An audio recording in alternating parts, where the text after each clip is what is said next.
Pues muy buenos días, bienvenidos y bienvenidas a un nuevo webinar técnico del IDAE con motivo de la apertura de una nueva convocatoria del Plan de Recuperación, Transformación y Resiliencia. En concreto, hoy vamos a hablaros del programa de ayudas para el impulso de estudios de viabilidad de energía geotérmica profunda en España, una primera convocatoria de este tipo de energía renovable, limpia y estable que se obtiene a través del aprovechamiento del calor almacenado en el interior de la Tierra. Estos estudios, estos sondeos podrían llevar en un futuro a desarrollar los primeros proyectos de energía geotérmica profunda en nuestro país para producción de electricidad. Esta convocatoria se abre en tan solo 2 días, el 15 de junio, estará abierta hasta el 7 de septiembre y cuenta con 120 millones de euros del plan de recuperación, 60 de ellos íntegramente destinados para las Islas Canarias por su gran potencial geotérmico como islas volcánicas. En la sesión de hoy vamos a contar, como siempre, con los principales responsables de estas líneas de ayudas. En primer lugar, contamos con el director de Energías Renovables y Mercado Eléctrico del IDAE, que nos dará la bienvenida. Buenos días, Víctor Marcos. Muy buenos días. También contamos con Marc Carmen López Ocón, jefa del Departamento de Hidroeléctrica, Geotermia y Energía del Ambiente. Buenos días, Carmen. Nos explicará las características de esta línea de ayudas. Muy buenos días a todos y bienvenidos a este webinar.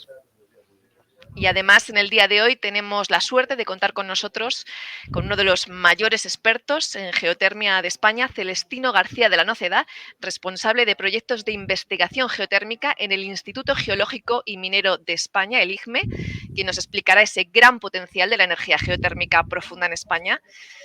Buenos días, Celestino. Pues, por supuesto, para terminar siempre tendremos un turno de preguntas, de respuestas. Como sabéis, durante toda la jornada podéis ir dejando vuestras preguntas en el chat. Ahí tendremos a varios técnicos del departamento que lidera Carmen López Ocón, Maite Fernández de Retana, María José Fernández y Rafael Tejedor estarán contestando a todas vuestras preguntas. Pues no me entretengo más, doy ya la palabra a Víctor Marcos, director de Energías Renovables y Mercado Eléctrico del IDAE. Víctor, cuando quieras. Pues muy buenos días. Muchas gracias, Beatriz, por la presentación y por el trabajo organizando este y todos los webinars que amablemente nos apoyáis. Quería empezar dando las gracias al equipo de, a Carmen en concreto y a todo su equipo, porque, bueno, si esta línea está hoy aquí es gracias a su empeño y a su trabajo serio. También a todas las personas con las que hemos colaborado desde la Subdirección General de Minas, que nos han apoyado en esta andadura que iniciamos y por supuesto a Celestino por acompañarnos y apoyarnos también, a la gente de Canarias. Ha sido un camino, pues bueno, relativamente largo para ser plan de recuperación, ¿no? Porque es verdad que tenemos los plazos que nos acechan, pero hemos intentado hacerlo lo más participativo y lo más exitoso, esperemos que sea lo más exitoso posible. Hemos hecho un trámite de audiencia, bueno, ha sido un proceso, entendemos que hemos contado con las opiniones de todos los posibles afectados. ¿Qué tenemos delante? Tenemos una oportunidad, queremos hacer sondeos, queremos perforar y ver qué tenemos ahí. Tenemos ese recurso, es verdad que en algunas zonas, lo decía Beatriz, ¿no? Tenemos la dedicación en 2 zonas, en Península y en Canarias, y en Canarias es verdad que tenemos un especial recurso, ¿no? Por eso hay una parte del presupuesto que se dedica especialmente a Canarias. ¿Cuál es el objetivo final? Pues tener esta generación renovable, ¿no? Esta línea de ayuda es para la parte de sondeo, sería la parte preliminar, y luego después esperemos que dentro de unos años pudiéramos, bueno, si es necesario unas líneas de ayuda o si no es necesario, que se desarrollen los proyectos de generación renovable con geotermia, que nos permitirá esa flexibilidad que, por ejemplo, en las islas tienen un desafío más grande que en península por no tener esa interconexión y esa flexibilidad de la que gozamos en la península, pues no la tienen tan disponible. Entonces, esta fuente de energía, hay más recursos en las islas, pero si cabe es todavía más importante en estas ubicaciones. Por mi parte, más allá de dar las gracias, animaros a todos a presentaros. Queremos que esta línea sea exitosa, queremos aprovechar los fondos del plan de recuperación.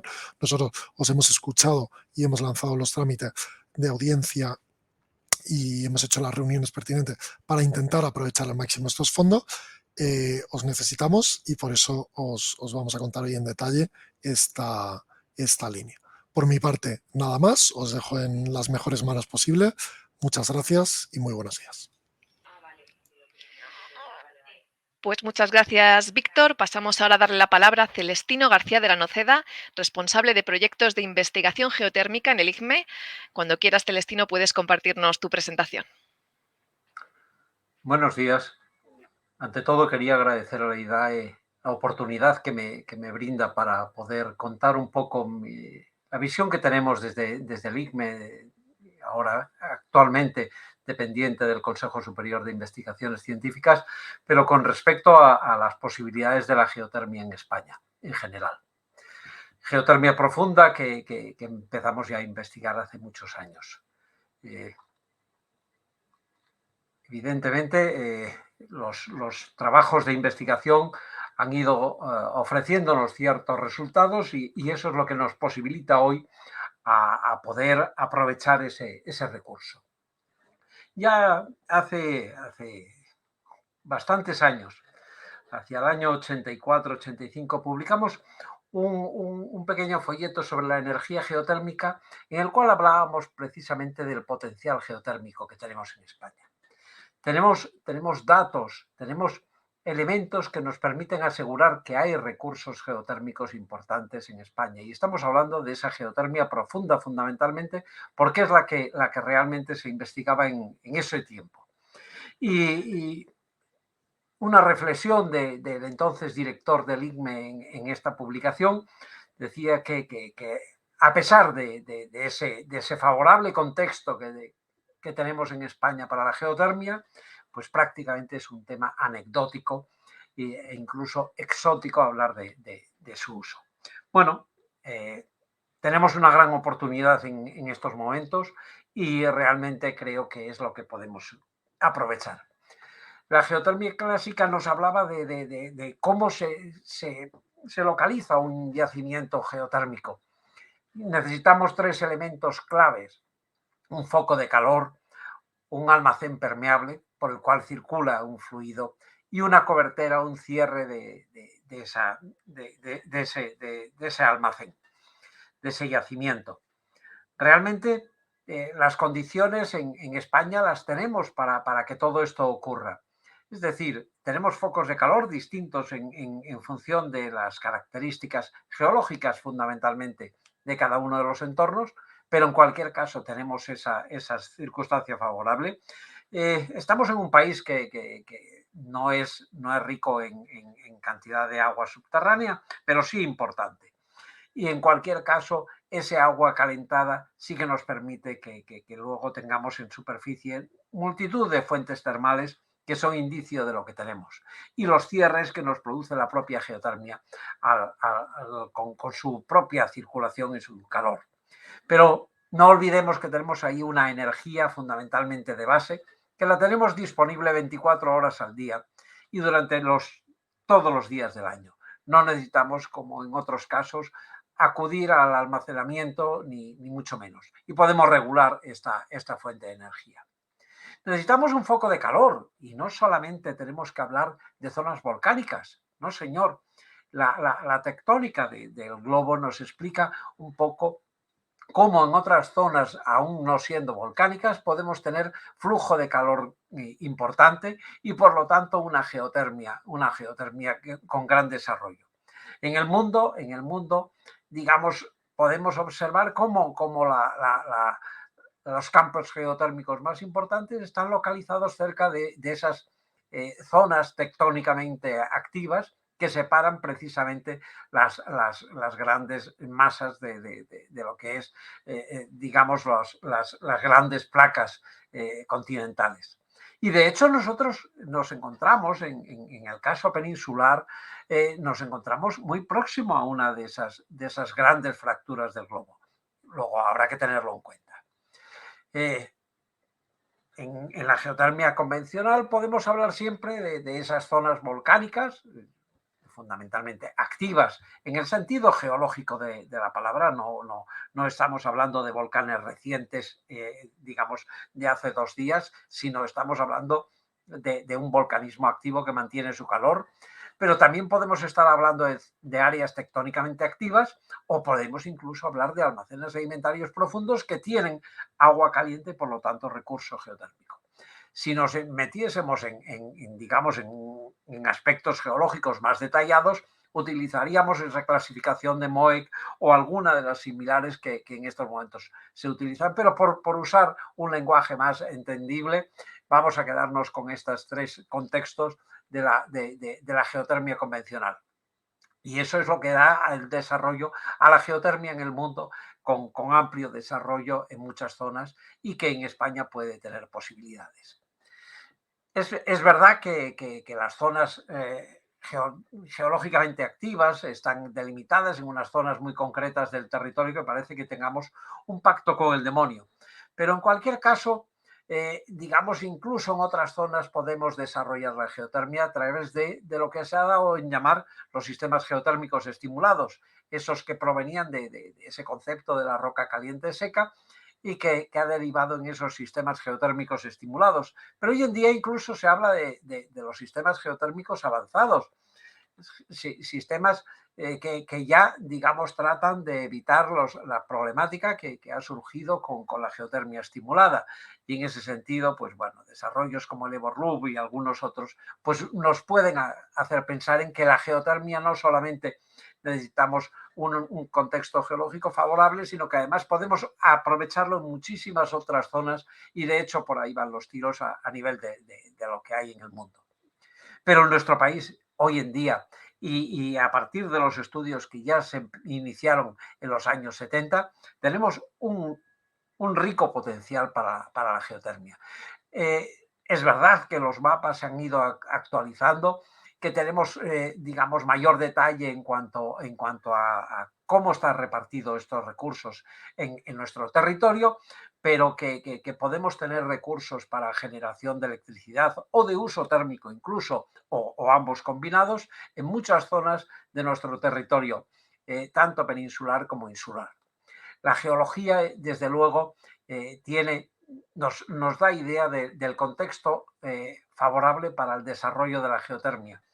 E incluso, volviendo a este pequeño folleto que editamos ya hace, pues eso, casi 40 años, pues nos encontramos con ese mapa de indicios de cuáles son los factores que pueden condicionar la existencia de un recurso geotérmico importante. Tiene que ver, evidentemente, el volcanismo, la tectónica, la temperatura, los mapas de gradiente, las manifestaciones termales, todo ello son indicios más que favorables de que en España tenemos un contexto muy importante, muy adecuado para que la geotermia pueda tener su desarrollo, y así se inició en su momento. Y de hecho hace un momento hablaba de cómo estamos situados en el contacto entre la placa africana y la placa euroasiática, que en el Mediterráneo no se resuelve a través de una línea, digamos, continua, sino que a través de un mosaico de subplacas que son las que condicionan muchas de las actividades sísmica y por lo tanto también geotérmica de lo que puede ser nuestro contexto. Y en ese sentido el Mediterráneo es un área más que favorable y las cordilleras béticas no pueden ser nunca desdeñadas para esto, y así desde el inicio se hizo.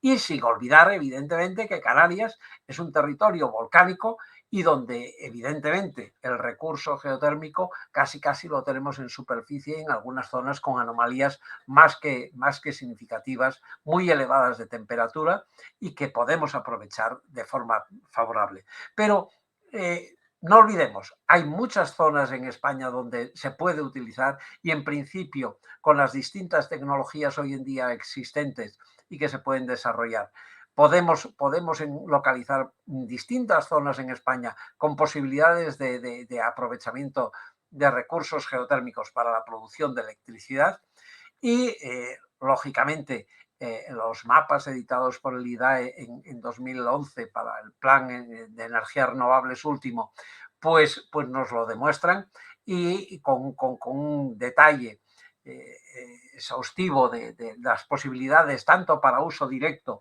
de los sistemas geotérmicos profundos como para uso de electricidad, e incluso en las actualizaciones que periódicamente se van, digamos, emitiendo desde la plataforma, desde Geoplat, hacia Europa y hacia el mundo sobre las posibilidades geotérmicas de España, así se reflejan día a día y con gran profusión de datos. Y bien, esto es todo. Creemos que hay una gran posibilidad para la geotermia en España, que este es el momento que llevábamos soñando durante muchos años, y nuevamente más que agradecido al IDAE porque nos da la oportunidad de superar esta dificultad grande que tiene la ejecución de sondeos y sobre todo los costes importantes que conllevan para la geotermia. Muchas gracias. Pues muchas gracias, Celestino. Una exposición muy interesante. Pasamos a conocer ahora esta línea de ayudas con Carmen López Ocón, jefa del Departamento de Hidroeléctrica, Geotermia y Energía del Ambiente. Carmen, cuando quieras puedes compartir tu presentación. Vale, muchísimas gracias, Bea, y bueno, y gracias a todos los asistentes. Gracias a Celes también por acompañarnos. Consideramos que era necesario, digamos, porque tu presentación de alguna manera es la base que consideramos necesaria para que esta línea de ayudas por fin haya conseguido ver la luz, y como tanto Víctor como tú habéis dicho, pues tanto tiempo llevamos esperando, y que de alguna manera los fondos Next Generation nos abren esta primera oportunidad de conseguir hacer esos estudios, mitigar esos riesgos que conlleva el desarrollo de esta tecnología para que podamos tener en España esos primeros proyectos de generación de electricidad con geotermia. Y sin más, pues bueno, pues mi presentación vamos a ir desgranando un poco, vamos a entrar en esa primera convocatoria, las características y todo lo que son las actuaciones, costes. Bueno, vamos a verla paso a paso y vamos viendo. Así que, pues las líneas generales, las bases jurídicas, tenemos las bases reguladoras, que es la orden TED 467, que se publica el 28 de abril, y de alguna manera es la que nos marca todo el régimen jurídico y bases reguladoras que va a llevar esta concesión de ayudas. Posteriormente sale la primera convocatoria de ayudas con resolución de 18 de mayo de 2023, publicado el extracto este mismo 8 de junio en el BOE. ¿Cuáles son las características generales del programa de ayudas? Pues es un programa de ayudas de gestión centralizada, es decir, el órgano concedente es de IDAE y el órgano instructor es titular de la dirección, el titular de la Dirección General del IDAE. Es un régimen de ayudas en concurrencia competitiva, es decir, vamos a ir con unos criterios de valoración de ayudas en el cual todas las solicitudes van a ser evaluadas en base a esas concurrencia, a esos criterios de valoración, siempre y cuando sean admitidas y cumplan todos los requisitos, y pasarán, digamos, a la fase, digamos, de propuesta de resolución. Plazo de vigencia de las bases es hasta el 31 de enero del 2026. Sé que seguro, porque ya nos están llegando alguna consulta o alguna reflexión sobre el buzón, que estamos muy ajustados en plazo, somos muy conscientes, yo creo que ya lo ha dicho Víctor en su presentación, pero por desgracia los plazos nos los marca el plan de recuperación y no podemos ir mucho más allá que los plazos que hemos establecido en la convocatoria. Entonces, estas ayudas están reguladas por la orden, ¿vale?, la respectiva convocatoria y luego, por supuesto, la resolución de concesión que recibirá cada uno de los beneficiarios en base a la normativa vigente de ayudas. El plazo de presentación, pues abrimos justo ya este mismo jueves, el 15 de junio, y finalizaremos el 7 de septiembre. Hemos prolongado un poco más teniendo en cuenta pues el mes de agosto, ¿vale?, teniendo en cuenta que eran unas fechas no muy adecuadas. Entonces, frente a otras líneas de ayuda similares que hemos dado en plazo de 2 meses, hemos querido dar un poco más precisamente pues por salvar un poco ese mes de agosto, ¿no?, y tener esa concurrencia que esperamos tener en este programa. El plazo de ejecución también es hasta el 31 de enero del 2026. Y, por último, resaltar que estas ayudas son incompatibles con otras subvenciones o ayudas que pudieran concederse para esta misma finalidad, ¿vale? Eso es importante, ya lo establecen las bases y es importante, digamos, recalcarlo, ¿vale? La incompatibilidad con otras ayudas que se puedan recibir de cualquier tipo de administración, tanto nacional como internacional. El objetivo y finalidad, pues bueno, ya lo hemos recalcado, el objetivo es al final apoyar la realización de estos estudios como ese paso previo y necesario para el desarrollo de los primeros proyectos de aprovechamiento de energía geotérmica profunda en España. Impulsar el conocimiento, localización y disponibilidad del recurso geotérmico, ¿vale? Hay zonas que están más estudiadas, otras menos estudiadas, digamos, pero fundamentalmente yo creo que Celestino ya nos ha indicado, ¿vale?, dónde están más o menos el recurso, pero realmente necesitamos dar un paso más allá, necesitamos, aparte de conocer, necesitamos localizar y ver la disponibilidad, incluso la cuantificación que nos va a dar la posibilidad de hacer estos sondeos. El objetivo, pues, es mitigar los costes y riesgos asociados a esta definición y localización. Esto no es un estudio de viabilidad como otra tecnología renovable. Los estudios de viabilidad, en el caso de este tipo de proyectos, pues, llevan un coste muy elevado, motivado principalmente por los sondeos geotérmicos, y esta es precisamente la oportunidad que en tanto estábamos esperando, ¿no? Es decir, con estas ayudas conseguimos mitigar esos costes y esos riesgos. El objetivo final, pues, sería, pues, contribuir a los objetivos renovables que tenemos.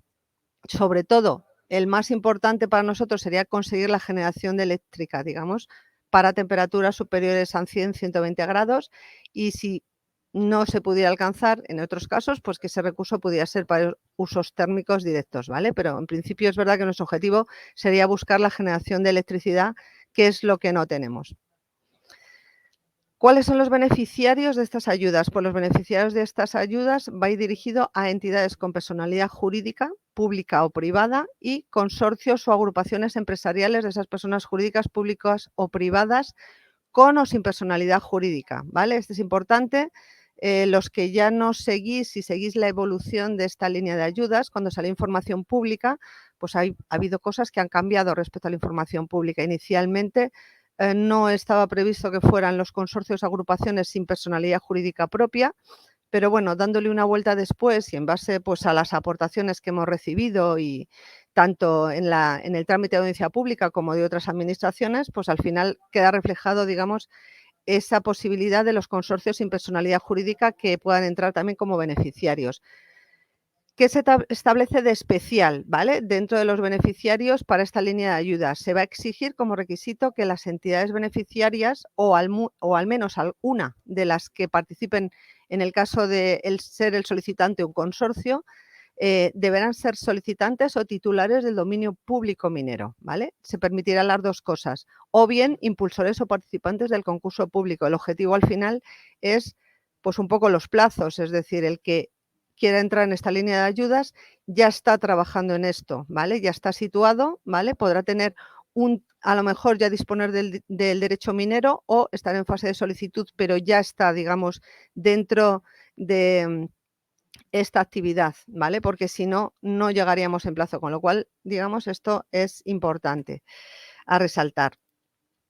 En cuanto a las obligaciones esenciales de los beneficiarios, igual resalto la que nos afectan a esta línea de bases en concreto, porque el resto, digamos, de obligaciones esenciales, pues vienen a ser las mismas para todas las líneas de ayuda, pues todo lo que sea cumplir con la Ley General de Subvenciones, con todos los requerimientos del mecanismo de recuperación y resiliencia, pero digamos específicamente lo que estableceríamos dentro de las obligaciones esenciales sería la primera, importante, ¿vale? Como se permite que en los beneficiarios sea tanto solicitante como titular, ¿vale? En el caso que el beneficiario que hubiera estado solicitando un derecho minero, por el motivo que sea, no obtuviera finalmente ese derecho minero asociado a su solicitud de ayuda, estará obligado a comunicar a IDAE su renuncia al derecho a la misma, ¿vale? El objetivo es, de alguna manera, vamos a generar una lista de espera en el caso de tener concurrencia de muchas ofertas, ¿vale?, que siempre que cumplan los requisitos, ¿vale?, estarán en lista de espera en caso de haber asignado ya todos los fondos, y de alguna manera sería no dejar fondos cautivos en solicitudes que no se pueden llevar a cabo, ¿vale? Entonces, esto será sí que una obligación importante. Asimismo, pues deberán comunicar sus resultados a la autoridad competente en minería, ¿vale?, tal y como establece la legislación minera.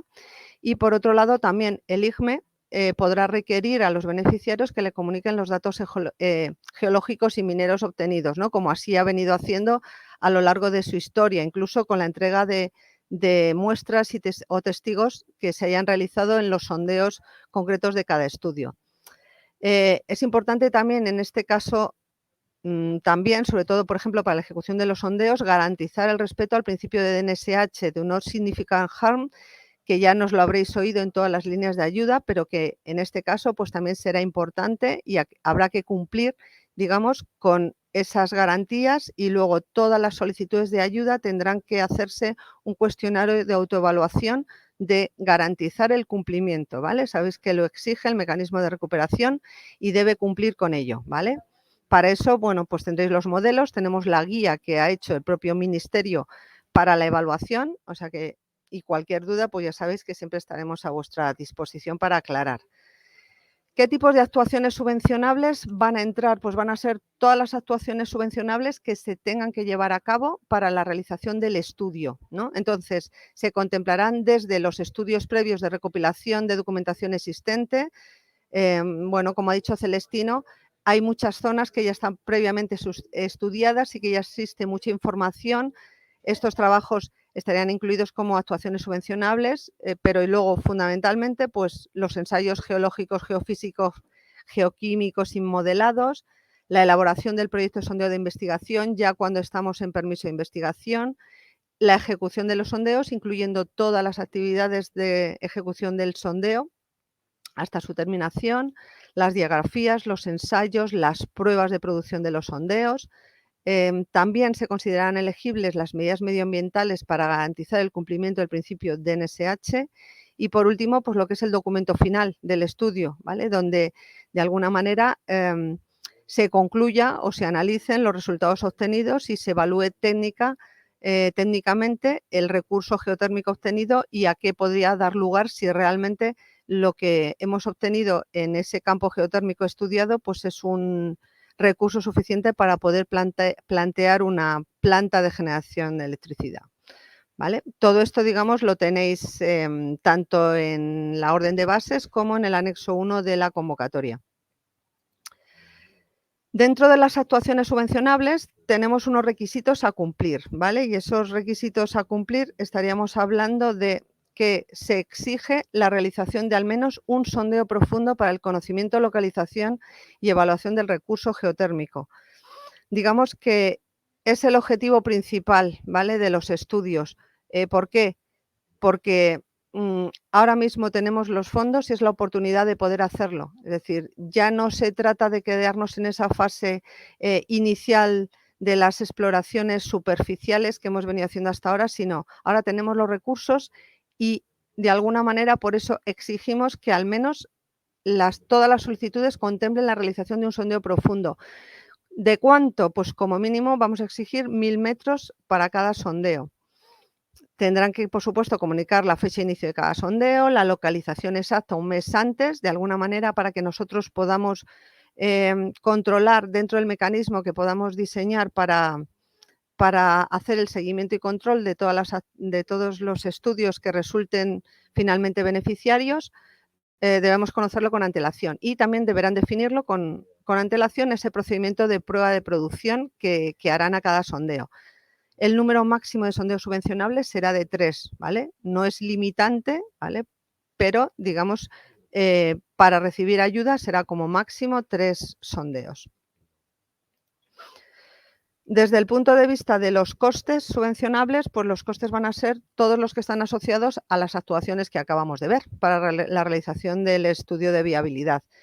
Entonces, estos costes deberán justificarse siempre mediante el correspondiente pedido o contrato relativo a esas actuaciones, con sus facturas y justificantes de pago al proveedor.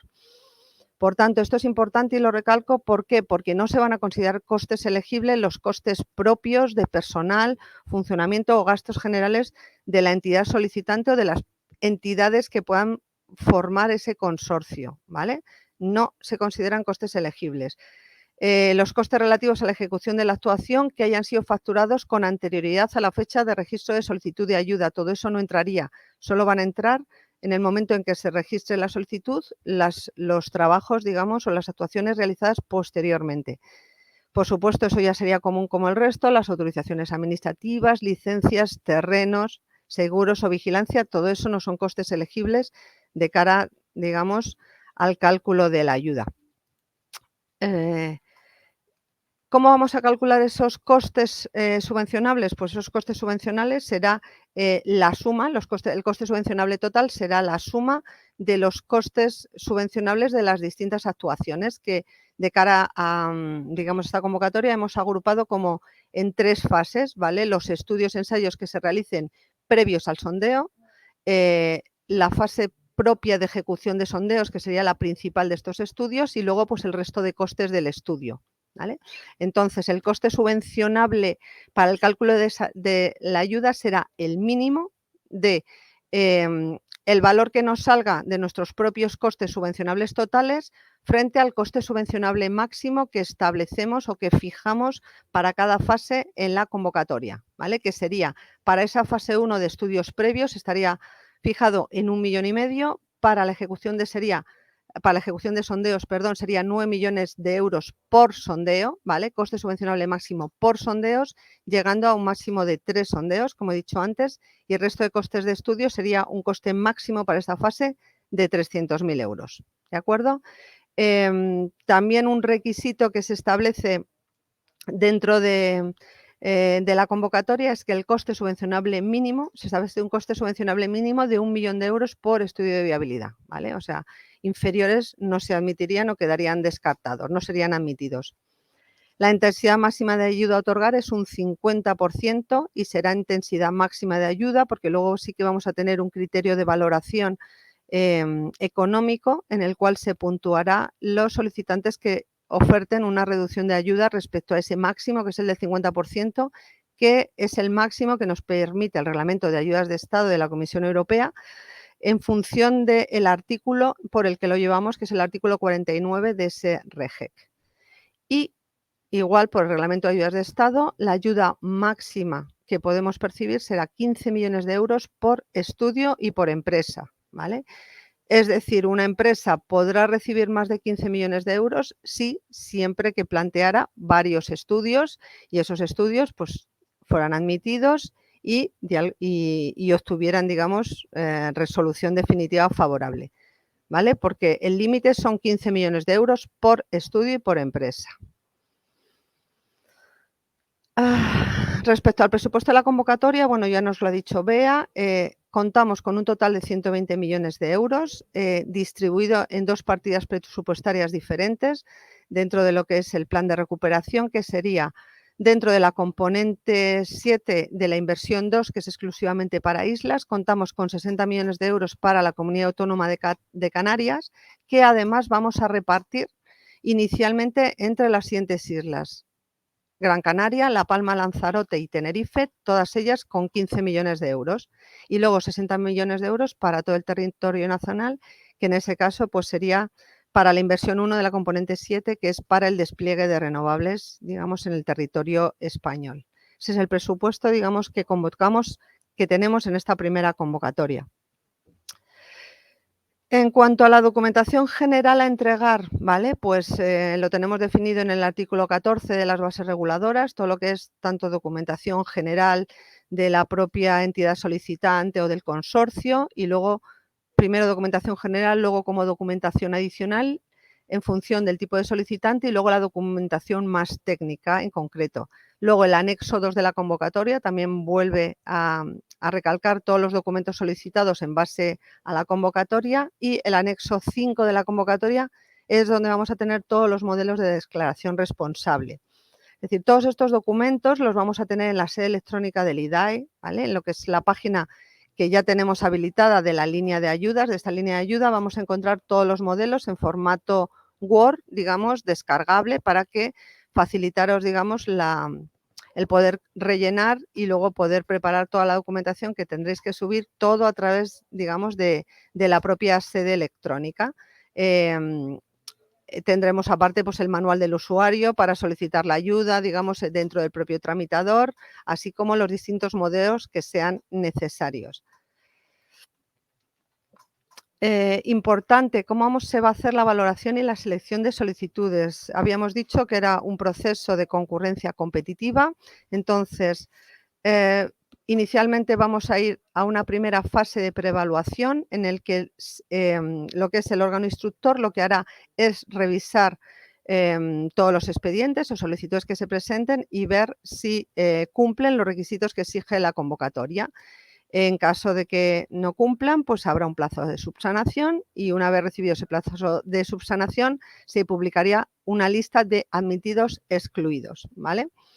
Una vez ya con la lista de admitidos, superada esta primera fase de preevaluación, entraríamos a la fase de evaluación de admitidos según los criterios de valoración. En este caso ya entra en juego la comisión de valoración, la comisión técnica de valoración de esta línea de ayudas, que bueno, está definida en las bases y será la que expediente a expediente vaya puntuando en base a los criterios de valoración que están establecidos tanto en las bases como en la convocatoria. ¿Qué metodología vamos a tener? Puesto que tenemos dos presupuestos diferentes, uno para una comunidad autónoma como es Canarias y el resto y 60 millones, digamos, para toda España. Pues lo que se hará es, se evaluarán todos los expedientes, puntuando esos criterios de valoración y se le elaborará una lista de valoración global de las solicitudes por orden de prelación, ¿vale? Una vez ordenados en esta lista, empezaremos en primera ronda asignando el presupuesto de la inversión 2 en el ámbito territorial de Canarias. Entonces, en este caso no son solo 60 millones, sino que esos 60 millones van distribuidos entre las 4 islas que hemos mencionado, Gran Canaria, Tenerife, La Palma y Lanzarote. Entonces, se generarán de esa lista global, generaremos listas de solicitudes por isla, con cada presupuesto asignado a partir de la lista global y se irán asignando ayudas, digamos, a cada una de las listas por orden de prelación, ¿vale? En ese orden de prelación de puntuación de mayor a menor. Una vez adjudicadas, ¿vale? Los remanentes no asignados para cada isla se juntarán en un único presupuesto y se constituirá una única lista con las solicitudes de Canarias que no hubieran tenido ayuda preasignada en primera instancia y se asignará el presupuesto remanente unificado en caso, digamos, que se pudiera cubrir con las solicitudes restantes de la lista, ¿vale? Una vez adjudicado, digamos, el presupuesto de Canarias, pasaríamos a segunda ronda, ¿vale? Y una vez excluidos de la lista de valoración global todos los expedientes que ya han sido adjudicados en primera ronda, se adjudicará el presupuesto de la inversión 1, que son los otros 60 millones, a los solicitantes restantes en el territorio nacional. Es decir, que podrían entrar, si hubiera quedado alguna de Canarias, podría entrar también y todo el resto de territorio nacional. Si en este caso ya si el presupuesto disponible no fuera suficiente para cubrir la última solicitud, se ofrecerá al solicitante la posibilidad de aceptar o renunciar a esa ayuda parcial, ¿vale? Entonces, bueno, vamos a ver cómo nos vienen las solicitudes y cómo vamos encajando este reparto, ¿vale? Porque, bueno, si los presupuestos son elevados, pues hay veces que puede ser difícil, ¿no? A ver cómo nos queda. Es decir, la comisión de valoración también tendrá la posibilidad de revisar en base a esta metodología cuál es el reparto más óptimo, la distribución más óptima y de manera de llegar mejor a todas las solicitudes. Importante es que se va a crear una lista de espera de todas las solicitudes no propuestas como adjudicatarias, pero que cumplen los requisitos, pero que en el caso de que se hubieran agotado todos los presupuestos, tanto el de la inversión 2 de Canarias como el de la inversión 1, ¿vale? Se quedarán en lista de espera. Esa lista de espera tendrá una validez durante un año. Entonces, en caso de que alguna de las propuestas adjudicatarias de ayuda en un momento renunciara a su ayuda, ¿vale? Pues iríamos a la lista de espera y bajaríamos, digamos, un segundo al siguiente, ¿vale? Sin necesidad de tener que sacar otra convocatoria, ¿vale? Con lo cual ya lo resolveríamos. Entonces, esa lista de espera, los solicitantes que queden en lista de espera tendrán que aceptar esa posibilidad y una vez que lo tengan, pues habrá la posibilidad de reasignarlo. ¿Vale? Esto lo mismo resumido, digamos, de una manera más gráfica y con los plazos que vamos a tener. Una vez finalizado el registro de solicitudes el 7 de septiembre, haremos la preevaluación de solicitudes para ver los admitidos no admitidos en función de los requisitos se pedirá fase de subsanaciones. Habrá 5 días hábiles para subsanar desde el siguiente al de recepción del requerimiento. Una vez recibidas las subsanaciones, pues evaluaremos, pasaremos a la fase de valoración de los criterios de las solicitudes admitidas y haremos propuesta de resolución provisional de línea de ayudas. En este caso también habrá una fase de subsanaciones, que serán 10 días hábiles para formular alegaciones. En función de esas alegaciones, nos podría darse el caso que tuviéramos un nuevo proceso de clasificación y selección, y una vez, en caso de que se hubiera producido, pues tendríamos una propuesta de resolución definitiva, ¿vale? Que habrá 10 días hábiles para comunicar la aceptación de la ayuda, incluyendo también la lista de espera, que también tendrán que aceptarlo, ¿vale?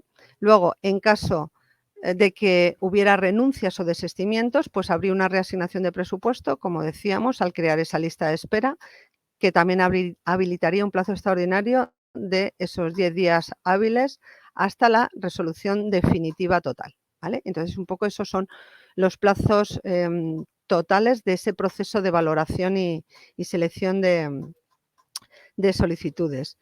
Y entrando ya en lo que serían los criterios de valoración, pues estos son, digamos, tenemos 5 grupos principales, que van a ser el de participación pública, grado de madurez de la propuesta, criterios técnicos, económicos y externalidades positivas, todos ellos con 20 puntos, ¿vale? 5 criterios globales con 20 puntos cada uno.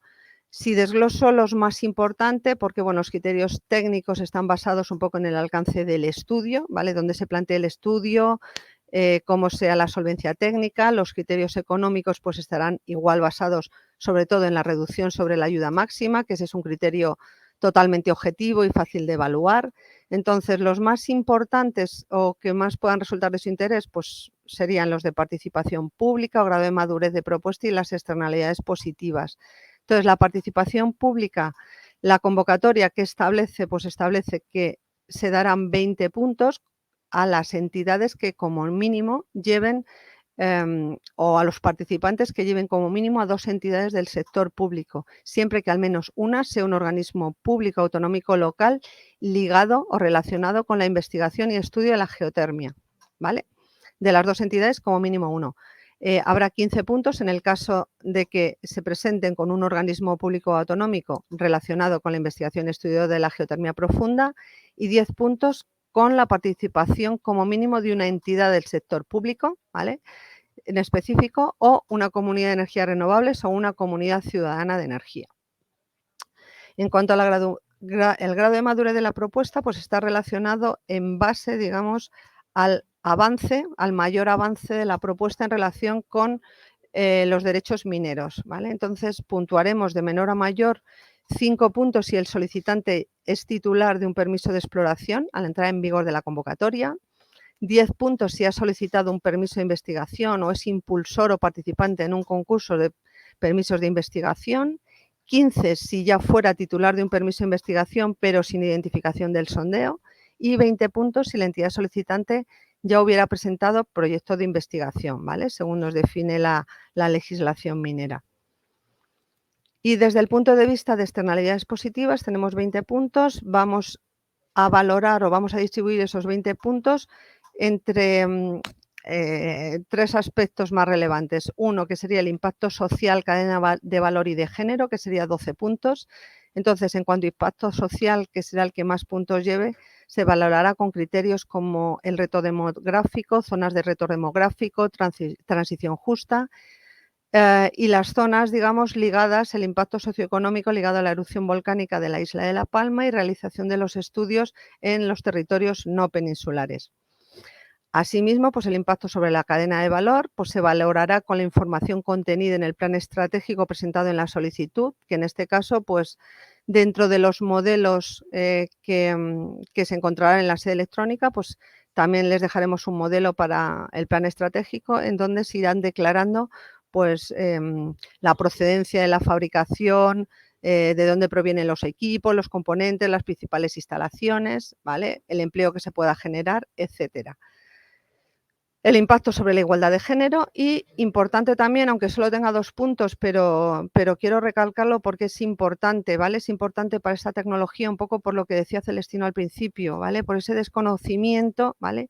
Que puedan tener todavía sobre esta tecnología de la geotermia profunda. Entonces, sí que será interesante que los solicitantes tengan en cuenta el desarrollo de planes de comunicación para implicar a la ciudadanía para la aceptación de esta tecnología, ¿vale? Que la conozcan un poco de antemano y lo que se van a encontrar. Luego llevaremos también el apoyo de entidades públicas. Si se aporta un informe del Gobierno autonómico local que dé apoyo al proyecto, que está dentro de las políticas, digamos, autonómicas o locales, ¿vale? El desarrollo de estas tecnologías. Y luego, pues también los planes de formación y capacitación a trabajadores del sector geotérmico. Y voy acabando, ¿vale? Acabando, pues todo evidentemente lo vamos a hacer a través de la sede electrónica del IDAE, ¿vale? Bueno, ahí tenéis el link de la sede electrónica del IDAE. Podéis encontrar, entrando dentro de sede electrónica, trámites y servicio, pues ya tenemos publicada la primera convocatoria de programa Geotermia Profunda. Sería una página así, tal que así, y digamos cuando se abra a partir del día 15, aquí ahora mismo veis que pone acceder al trámite, está pendiente de apertura, en el momento, el jueves, esto ya no pondrá pendiente de apertura, sino que ya se podrá entrar con certificado electrónico para acceder a ese trámite y poder iniciar el trámite de esa nueva solicitud. Tenéis un manual, ¿vale?, de lo que es el tramitador para que vayáis siguiendo un poco los pasos. Aquí os he pegado un poco un pantallazo de lo que os vais a encontrar en ese formulario de solicitud e incorporación. Pues habrá un formulario de solicitud pues que editaremos e iremos rellenando, ¿vale? El título del estudio, la descripción, añadir permiso de investigación, ¿vale? Y nos irá preguntando, digamos, a lo largo de lo iremos rellenando, datos del beneficiario, del representante, en caso de ser un consorcio, datos de contacto, datos del proyecto, condiciones legales, ¿vale? En cuanto a formulario, y luego ya pues será la incorporación de los documentos que nos piden en función del beneficiario, los documentos generales, los documentos técnicos, ¿vale?, que nos piden y todas las declaraciones responsables. Y acabando, pues eso, tienen a su disposición la guía, el manual del usuario para presentación de expedientes, ¿vale?, que les explicará cómo navegar por el tramitador. Todavía no está a disposición, pero para el 15, cuando abra, ya tendremos colgada en la sede electrónica el documento de respuestas a preguntas frecuentes, que sí que será un documento vivo, ¿vale?, en función de las preguntas que nos vayan llegando por los buzones y que iremos incorporando, actualizando esas FAQ, ¿vale? De momento nosotros estamos elaborando uno en función de algunas cuestiones que ya nos han hecho llegar a través del SICER, de Servicio de Información a la Ciudadanía, que es un poco la consulta general, digamos, para dirigirse a IDAE. Y luego, pues bueno, entendemos que en el momento en que se abra, pues la convocatoria, pues seguramente nos llegarán más, ¿vale? Ese documento FAQ, como digo, ahora mismo no está, digamos, disponible, pero estará en breve. Y el contacto, ¿vale?, con nosotros, cualquier duda y preguntas dirigidas para nosotros, hemos creado un buzón, ¿vale?, Exprofeso, que es el de solicitudes geoprofunda@idae.es, ¿vale? Y cualquier problema o incidencia informática que tengan con el tramitador, pues no se graba, no me deja firmar, no me deja subir los documentos, ¿vale? Tenemos también un soporte informático, geoprofunda@idae.es, a donde dirigirse, pues con sus problemas, ¿vale? Con cuestiones, porque bueno, aunque con el tramitador, pues bueno, se hace pruebas, se comprueba, se revisa y demás, pues bueno, hay veces que inevitablemente, pues a veces surgen cuestiones. A ver, las consultas generales a través del SICER también nos acabarían llegando a nosotros, pero bueno, ahora mismo ya conocen el buzón, mejor que vengan directa porque, digamos, a través de esta, pues estaremos el equipo, digamos, de geotermia que ahora mismo está atendiendo el chat y yo misma, ¿vale? Estaremos detrás de ella para contestar. Y nada más, pues con esto, digamos, acabo mi presentación y si tienen cualquier duda, pues a su disposición, aparte de las que se hayan podido contestar por el chat. Nada más, muchas gracias. Pues muchas gracias, Carmen. Efectivamente, último contenido de la sesión. Tenemos 2 preguntas para ti, así que vamos a ello. La primera de ellas es, ¿nos podrían definir el alcance de campo geotérmico? Se pueden incluir distintos permisos dentro de un mismo campo geotérmico, pero ¿pueden ser permisos conferidos en distintas ubicaciones? Te escucho un pelín mal, pero bueno, creo que me imagino por dónde va la pregunta. Te he entendido alcance del campo geotérmico, ¿vale? Bueno, La entiendo. repito, sí. ¿Sí? Sí, porfa, Bea. Sí, porfa. ¿Nos podrían definir el alcance de campo geotérmico? Se pueden incluir distintos permisos dentro de un mismo campo geotérmico, pero ¿pueden ser conferidos en distintas ubicaciones esos permisos? Ok, vale, entendido. Gracias, Bea. A ver, en la convocatoria, ¿vale? Se establece que se deberá formular una única solicitud por campo geotérmico. Es decir, por campo geotérmico que podrá incluir uno o varios permisos de investigación siempre que cumplan, o sea, cumpliendo con los requisitos que se establecen en el anexo 1 de la convocatoria. Definición, o sea, lo que decimos ahí en este requisito es que la definición del campo geotérmico se entregará, incluso se definirá, se indicará el municipio, la localidad, la dirección y se definirá el campo geotérmico que se entregará, digamos, en un mapa identificándolo. Es decir, es el titular del permiso minero referido en la solicitud de ayuda quien debe delimitar el campo geotérmico, objeto de la investigación. Y por tanto su solicitud de ayuda se hará basándose, pues dependiendo del derecho minero que tenga, se podrá basar bien en el proyecto de investigación o bien en el programa de exploración, según el modelo que pueda tener definido a través pues, de las distintas técnicas de apoyo de geofísica. ¿Qué tratamos de evitar? Tratamos de evitar de encontrarnos solicitudes redundantes, o sea, para un mismo campo geotérmico. Deberán enviar toda la documentación que consideren necesario. En todo caso, digamos, si existen indicios de continuidad evidente del recurso geotérmico referido en diferentes solicitudes de ayuda, pues el IDAE como entidad concedente podrá requerir documentación adicional, ¿vale? Para resolver, digamos, si tenemos dudas al respecto. Entonces, ¿pueden ser permisos conferidos en distintas ubicaciones? Sí, puede pasar, ¿vale? Puede pasar que pueda estar en distintas ubicaciones. En este caso, no sé si Celestino, quizás me quieres complementar con el tema del alcance de campo geotérmico, ¿vale? Que entendemos un poco que no es una definición exacta, ¿no? Que tengamos, pero yo creo que a lo mejor Celestino nos puedes complementar mi respuesta. Bien, está claro que en el proceso de investigación, cuando uno va investigando un recurso geotérmico, va definiendo a medida que va, digamos, soportando nuevas técnicas y fases más detalladas en el proceso de investigación, va definiendo un modelo geotérmico, un modelo del campo que tiene digamos, que verificar que es real. Ese modelo incluso va modificándose en el transcurso de las distintas fases de investigación, pero cuando uno presenta ya una propuesta a una convocatoria como esta, en la cual pretende hacer una perforación para precisamente verificar todo eso, evidentemente tiene un modelo claro de lo que es el campo geotérmico que va a investigar. Es decir, ese modelo va a ser muy diferente si se trata de una zona de una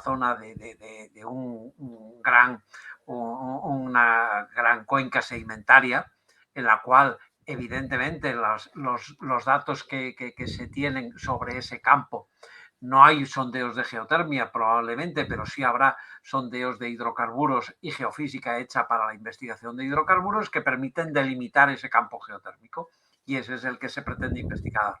En el caso de una anomalía en zonas geológicamente activas, puede haber también una localización mucho más definida, un poco más digamos, reducida en cuanto a la superficie, en cuanto a la extensión, o lo mismo ocurrirá, lógicamente, en tema de volcánico, en el cual, digamos, la zona anómala, pues es la zona que vamos a considerar donde está situado el campo geotérmico. Digamos, es algo que llevamos en nuestro sello a medida que vamos profundizando en las fases de investigación.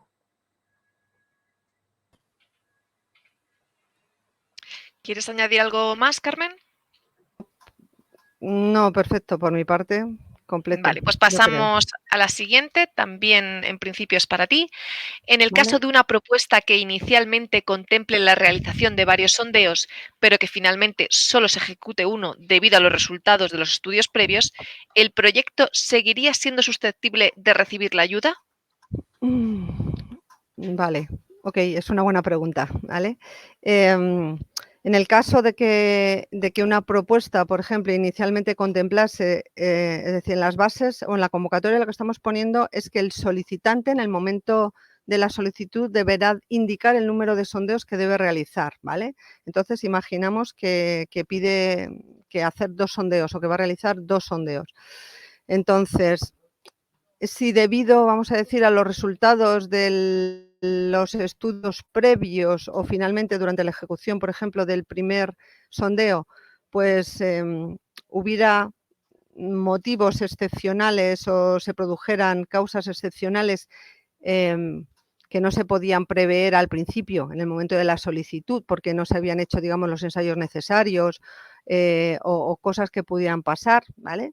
Entonces, sí que las bases de alguna manera contemplan dentro del artículo de modificación de resolución, sí contemplan esta posibilidad. Entonces, el beneficiario, porque en este caso sería que ya está beneficiario, o sea, es beneficiario de la ayuda y ya está en fase de ejecución, lo que debería solicitar inmediatamente es la modificación de la resolución, ¿vale? Que tendríamos que tramitar nosotros y aprobar. Tendría que aprobar nuestro órgano, ¿vale? Concedente, esa modificación de la resolución, ¿vale? Que sería la Secretaría de Estado.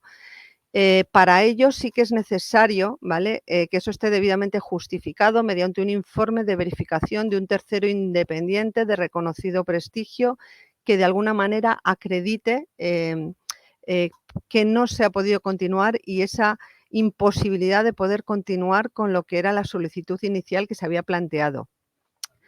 Entonces, en ese caso, y en caso de aprobarse la modificación, pues si aparte se cumplen todos los requisitos que se establecen ahí en la modificación de resolución, pues si se aprobara, pues automáticamente el proyecto seguiría siendo susceptible de recibir la ayuda, lo único que, digamos, la ayuda se recalcularía en base al nuevo coste subvencionable, digamos, que sería adaptado, ¿no?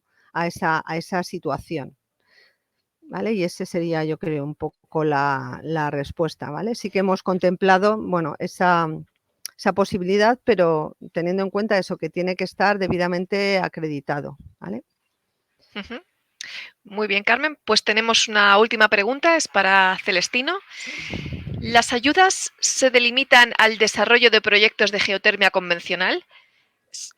La persona expone esta pregunta porque dice que entiende que los proyectos de geotermia estimulada presentan problemas muy serios. Bueno, la última parte de la pregunta, esa explicación, no estoy completamente de acuerdo. Eso de que plantean problemas muy serios. Plantean dificultades, plantean más dificultades, evidentemente. Pero en cualquier caso no son excluyentes. La ayuda está prevista tanto para cualquier geotermia profunda. No excluye la geotermia estimulada u otros desarrollos posteriores. En cualquier caso, todo ello se valorará claramente en el proceso de evaluación. Las dificultades que puede plantear un proyecto de geotermia estimulada pueden derivarse un poco de la técnica que se utiliza para la estimulación. En cualquier caso, eso lo que conllevaría sería un retraso, una dificultad añadida. Eso es lo que entiendo que tendremos que habrá que valorar, pero que en cualquier caso no es excluyente en absoluto la convocatoria. Pues muchas gracias, Celestino. Muchas gracias, Carmen. Acabamos aquí con este turno de preguntas y respuestas. Damos las gracias a todos los que nos han estado acompañando en esta sesión. Esperamos que esta línea de ayudas y este webinar les haya resultado interesante. Recordad que podéis seguir enviando todas vuestras preguntas a solicitudes.geoprofunda, todo junto, @idae.es. solicitudes.geoprofunda@idae.es. Que, como decía Carmen previamente, pues todas las preguntas, tanto las del chat como todas las que lleguen a este buzón, las que hemos contestado ahora en el turno de preguntas y respuestas, todas se recogerán en ese documento de fax de preguntas y respuestas frecuentes a partir del 15 de junio, cuando bueno, pues esté abierto ya ese plazo de solicitudes. Como sabéis, también vais a poder volver a ver este webinar, vais a poder acceder a las presentaciones. Solo dadnos unos pocos días para que podamos subir todo ese material a la web. Bueno, como decía, esperamos que os haya resultado una línea muy interesante, y si también estáis interesados en el programa de ayudas para proyectos singulares de hidrógeno renovable, Pioneros 2, pues os esperamos mañana a las 12, a la misma hora. Está apareciendo ahora un mensaje sobre dónde podéis registraros si os interesa seguir ese webinar de hidrógeno renovable. Pues muchas gracias y hasta mañana.